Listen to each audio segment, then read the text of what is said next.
Hello reflectors, how are you? I just coined that, so we are now reflectors. That's how we refer to ourselves on this channel. Even if you're of a different human design on this channel, you are reflecting with me, so you are a reflector. So let's reflect out loud. My name is Kawira. I'm your host for this channel, and today I want to address my name, Kawira, Taff, Kawy, Weri, and what's in a name? What's in the name? When you name something, when somebody is named, or what's in your name, right? And I'm going to speak about my own name. In the first episode of this channel, I introduced my name as Kawira, a hardworking, industrious person. That's what it means in Meru. Also in Kikuyu, another Bantu language in Kenya, it's also the same meaning. They have their variation, which is Wawera and Nyawera, but means the same thing, I believe. But for us in Meru, it means a hardworking person, an industrious person. And how has this name influenced my life? I've always been told that I'm way mature for my age when I was younger. Something that as an adult, I'm not taking as a compliment anymore. I'm just like, I didn't have to grow up that fast, but life happened and I had to grow up. And being Kawira and being born in the circumstances that I was born in, of like teenage parents whose their parents didn't want me around. Like my grandfather was really horrible to me. He tormented me, tortured me, tried to murder me multiple times. So I had to find ways of becoming an adult, like figuring out how to survive as a 4-year-old, what to eat, where to sleep, how to stay safe, how to avoid getting in trouble with him, which was all the time just existing. So at the age of 4, I had learned how to become an independent young girl, which is not proper, but I have already dealt with that in therapy, so I'm okay to talk about it. But how does that coin into my name, Kawira? From a very young age, it's like I was destined to be a hard worker. Because at the age of 4, I knew how to fend for myself, I knew how to find food, I knew how to clean my own house because I was living alone. My parents left for town and they left me with my grandfather, who decided that I was not fit to stay in his main house. So he sent me to a separate house. So in Meru, when a young man is circumcised, they build for you a house away from the main house. That is traditionally. So that happened. It's early 90s. It's actually the earliest of 90s. So my dad has a space by himself. That's where they built for him, and that's where I was living by myself. The rest of them were like maybe, I don't know, 100 meters away, 200. I don't know distance in terms of that kind of stuff. And also, since I was a small person, it could have been 5 meters, but it felt like a kilometer because I'm a child, so the distance felt so far. So as a young girl, I had to learn how to work hard, and it's like destiny because I had to carry this with me, and I carried it all through my life, where I had to work hard for everything, even for people's approval. Even for me to be accepted anywhere, I felt the need to prove myself. So being Kawira translated now into being a hard worker who works hard for everything. Like I didn't believe that I deserved to be given anything. I didn't believe that things come for free. And I'm still struggling with receiving. Like I'm learning now to receive, because I have never learned how to receive. I've always been hardworking. You have to work for it. You have to prove yourself. You're a hard worker. You're industrious. And I carried this name with me, like, just not even like as my personal trait. It's just like who I am. It defined who I am, and it made me who I am. My grandmother used to make jokes about people whose names were destructive. Like she would say, my maternal grandma, she would say, I don't know why people call their kids something like Kenyua. Kenyua is a good name to some people. In Meru, it means somebody who drinks. Kenyua. And it doesn't matter what you're drinking, right? But according to my grandma, for example, she would take it as drinking alcohol. because she would relate it to some of the Kenywas she knew, and she was like, all the Kenywas I know are alcoholics. And maybe it's because that's what they were named and that is what they were called, and now they ended up becoming people who cannot stop drinking because it's in their name. It's like a blueprint of who they are. It's a part of them, and they're just living it without knowing that this name has a frequency to it that is influencing their life. And I learned this from her from a very early age, and from then I perceived names to be very meaningful.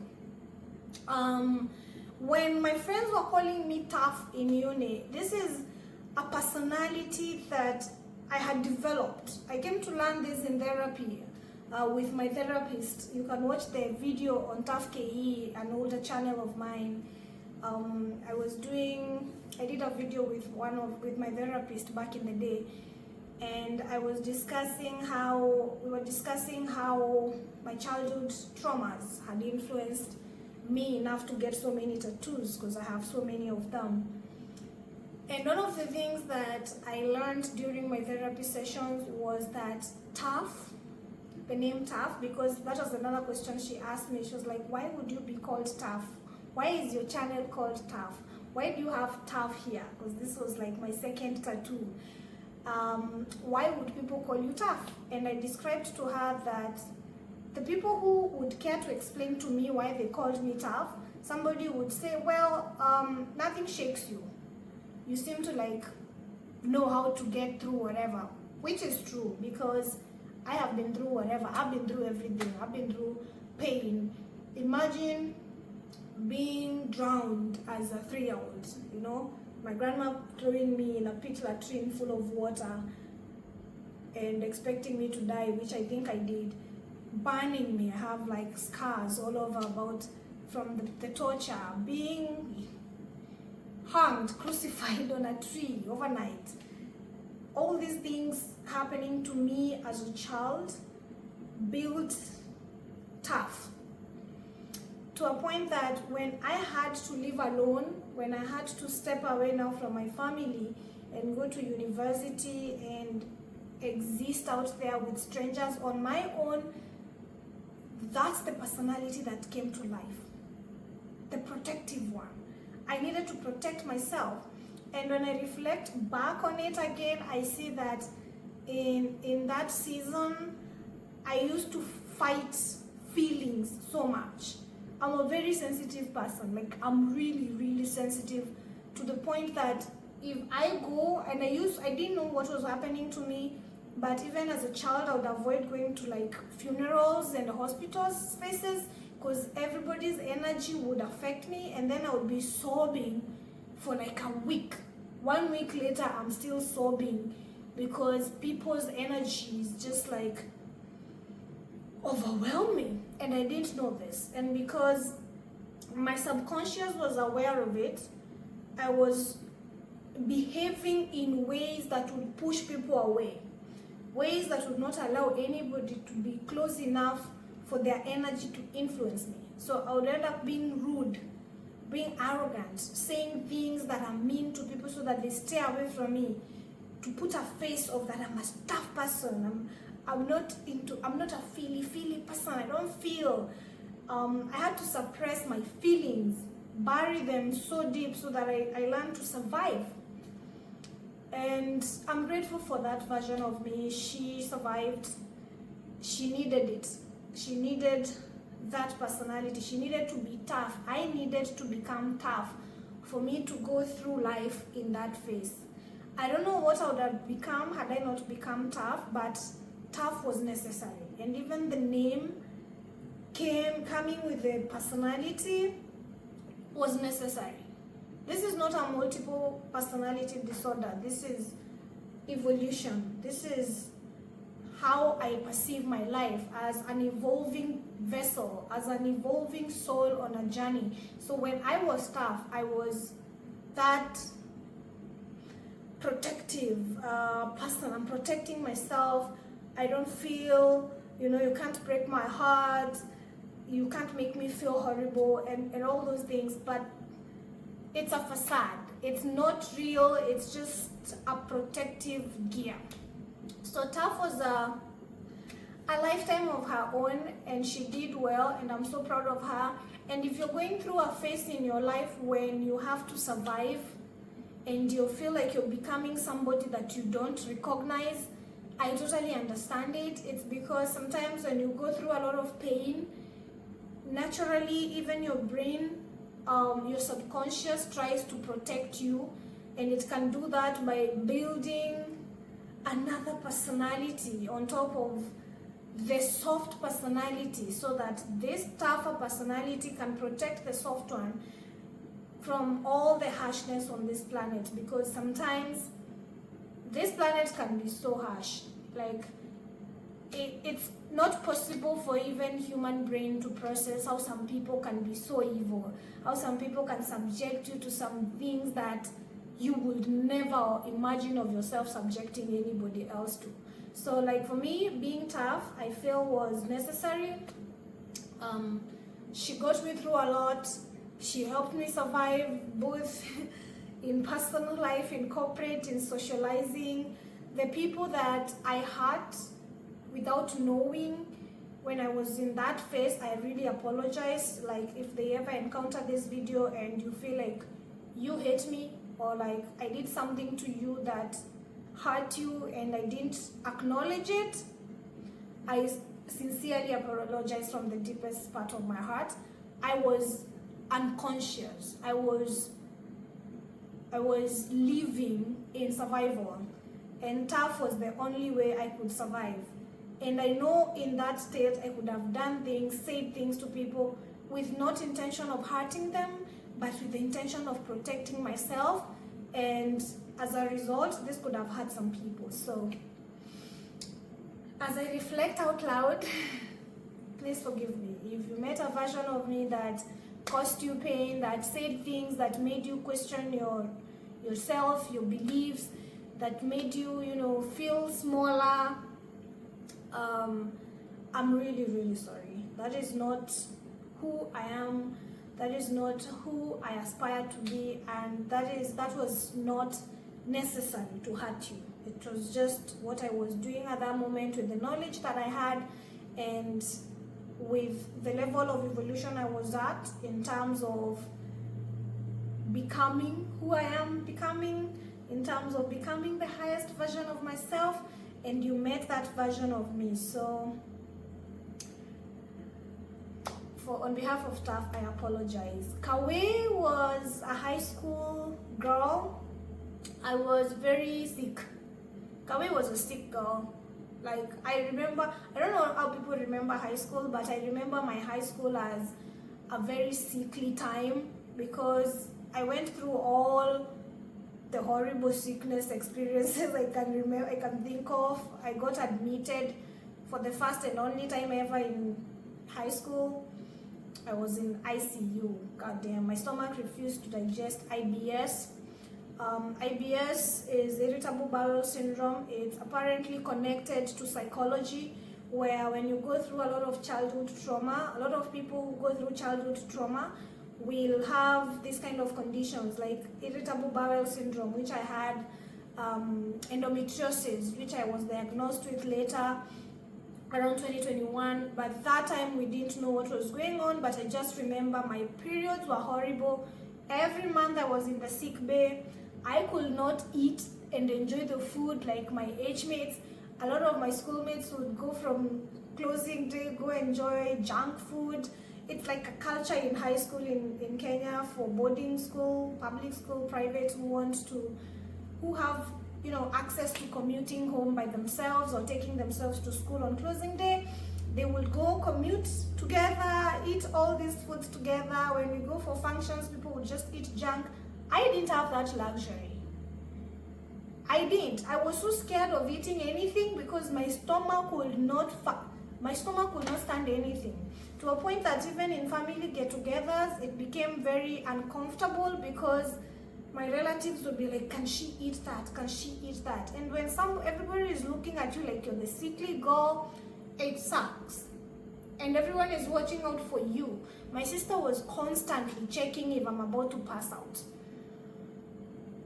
Kawy lived a hard life. Kawy lived in sickness. But there's a lesson and some lessons that Kawira learned that I carried with me for the rest of my life. And it's about the people that we meet at every stage in our life are very important for that specific stage in life. High school was hard for me. Not because of bullies, nothing. People deal with different problems in high school. Mine was because my health, chaos. Finances were not in order at my home. And one thing I remember mostly in high school was my classmates, Joy, she passed on that one. There's a time Joy asked her dad to pay my school fees, and he did. I was in shock, given that I was in a state of serious confusion at that time because my family was falling apart. I had no idea where I was going home when we closed school at that time. I didn't know if I would be going to stay with my aunt. I didn't know if she would not allow me to stay with her. I didn't know where my mom was. I had no idea where my dad was at that time. It was chaotic. I didn't know where my sister was or my very young 2-year-old brother. I had no clue where my family was, and I didn't have school fees, and I didn't have shopping. Like, I didn't have supplies. I had no essentials. And my friends came through.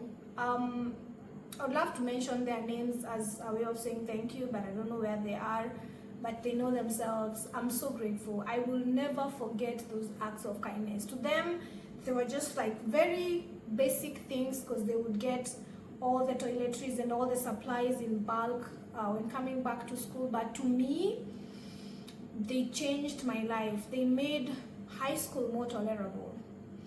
I remember they just like, at different times, they would give me different things. Somebody would give me lotion, somebody else would give me pads, somebody else would just give me like a shopping bag with things. And you don't know how much this means to me, and how much it has meant to me, and how much it has influenced how I treat people now, even as a human being. I pay forward. I pay forward, ladies. Like, you touched my heart. Yeah, so Kawy was in learning phase in high school, learning to accept. I was seriously learning to accept because there was nothing that was in my control that was happening to me in high school. It's not health, it's not family, it's just, things were just happening. So Kawy was just living by the grace. Literally, Kawy was living by the grace. And that is why Taff, when Taff happened immediately after Kawy, she had to become something else, something tough, something that goes out of its way, something that is super protective of this girl. Because in high school, there was this community of love from my age mates, from my classmates coming in and saving the day, from my relatives, my aunt. I'm so grateful for her. She changed my situation by taking me in. I had a home to go home to, even when my family was figuring out where they want to be or how they're going to live life or where my mom is gonna be or where my dad is gonna be. She took me in and I had a place to stay. And it's from the grace and the kindness of these people that got Kawy to finish high school with a good grade and make it to university to go and create Taff, so that Taff can figure out how to survive in a city so far away from home with total strangers. I took myself to school. I left Nairobi by myself, went to Eldoret alone. I stayed with a beautiful, lovely family that really welcomed me. People I didn't know before, people I just met. And they took me in and they kind of adopted me for a week or for the days that I was around before I could get accommodation in school. And Kawy was well taken care of. So Kawy is forever grateful. Kawy is that teenage girl that knows how it feels to lack, how it feels to just trust that everything will work out even if you don't know how. Kawy is that one girl that knows you need friends. You need to be a friend to somebody in need, even when they don't ask. If you see somebody in need and you can do something about it, Kawy knows to do something about it. Because I know the space I was in, I had no courage or strength to ask for help. But those girls came through because they just saw me and they saw what I was going through. In their own little understanding of struggle, they came through. And that is how I got through high school. And that is how Kawy got through life, you know. And then Taff was born, and Taff was tough. She's been toughening it up, toughening it out all the way until Kawira was born this year. So if you interacted with me between last year and the years before, mostly last year Kawira was in evolution. Starting 2023, going backwards, you were dealing with Taff. And you can attest that that girl could be mean. She could be very, I used to say, it's speaking the truth without filters. And I used to have a phrase that says, sounds like a you problem. If people who know this, see this video, they will know exactly what I mean, to a point that I really didn't want to allow anybody's problems to affect me. So I'll just be like, that's a you problem. And I refused to understand people who did not understand my school of thought. So Taff, we will do a funeral for Taff someday, a funeral ritual to say goodbye to her in a sweet way. A funeral that is a celebration of the beautiful life that she has given me for the last 15 years. She has been good to me for 15 years, and I'm so grateful for her. So that's what's in her name. Kawira is healed. Kawira is healing and reflecting out loud with the world and becoming